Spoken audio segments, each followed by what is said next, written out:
പലപ്പോഴും നമ്മൾ നല്ല കമ്പനീസിനെ IPO അപ്ലൈ ചെയ്യുമ്പോൾ നമുക്കത് കിട്ടാറില്ല. അതിന് മുഖ്യ കാരണം എന്താണെന്ന് വെച്ച് കഴിഞ്ഞാൽ അത് ഓവർ സബ്സ്ക്രൈബ്ഡ് ആയിരിക്കും. അപ്പം നമ്മളെ സബ്സ്ക്രിപ്ഷൻ റേറ്റ് കൂട്ടാനുള്ള ഒരു മാർഗ്ഗമാണ് ഷെയർ ഹോൾഡർ കോട്ട. ഷെയർ ഹോൾഡർ കോട്ട എന്ന് വെച്ച് കഴിഞ്ഞാൽ ഒരു പബ്ലിക് ആവാൻ പോകുന്ന കമ്പനീൻ്റെ പേരൻറ്റ് കമ്പനീൻ്റെ ഷെയർ നമ്മൾ കൈവശമുണ്ടെങ്കിൽ നമുക്കതിൽ ഷെയർ ഹോൾഡർ കോട്ടയിലൂടെ അപ്ലൈ ചെയ്യാൻ പറ്റും.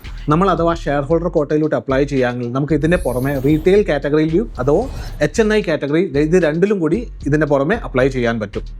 BCCI Bharat cocking call limited ഇതിൻ്റെ പാരൻറ്റ് കമ്പനി കോൾ ഇന്ത്യ ആയിരുന്നു. അതിൽ ഷെയർ ഹോൾഡർ കോട്ട ഏകദേശം ഒരു 10% അടുത്തായിരുന്നു ഉള്ളത്.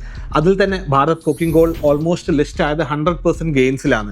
അപ്പോൾ നമ്മൾ ഇതിനകത്തുള്ള റെക്കോർഡ് ഡേറ്റ് എന്ന് വെച്ച് കഴിഞ്ഞാൽ ഷെയർ ഹോൾഡർ കോട്ടയിൽ നിൽക്കുന്ന കമ്പനീൻ്റെ പാരൻറ്റ് കമ്പനീൻ്റെ ഷെയർ ഹോൾഡ് ചെയ്യുന്ന ഒരു ഡേറ്റ് January 1. അപ്പോൾ January 1 മുന്നേ നമ്മളെ കൈമൽ കോൾ ഇന്ത്യൻ്റെ ഏകദേശം ഒരു ഷെയറെങ്കിലും കൈവശം ഉണ്ടായിരുന്നെങ്കിൽ നമുക്കിതിൽ ഷെയർ ഹോൾഡർ കോട്ടയിൽ അപ്ലൈ ചെയ്യാൻ പറ്റുമായിരുന്നു.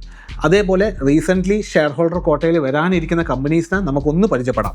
ഹീറോ ഫിൻകോപ്പ് അതിൻ്റെ പാരൻറ്റ് കമ്പനിയാണ് ഹീറോ മോട്ടോർ കോപ്പ്. റിലയൻസ് ജിയോ അതിൻ്റെ പാരൻറ്റ് കമ്പനിയാണ് റിലയൻസ്. ആക്സിസ് AMC അതിൻ്റെ പാരൻറ്റ് കമ്പനിയാണ് ആക്സിസ് ബാങ്ക്.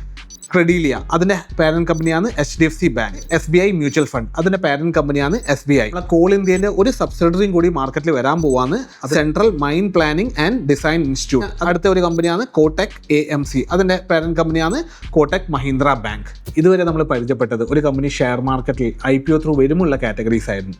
ഇതേ കമ്പനി ഷെയർ മാർക്കറ്റിൽ IPOൻ്റെ മുന്നേ വരുവാണെങ്കിലും നമുക്കത് വാങ്ങാൻ പറ്റും. സോ ഇത്തരത്തിലുള്ള വീഡിയോനായി please to subscribe our channel.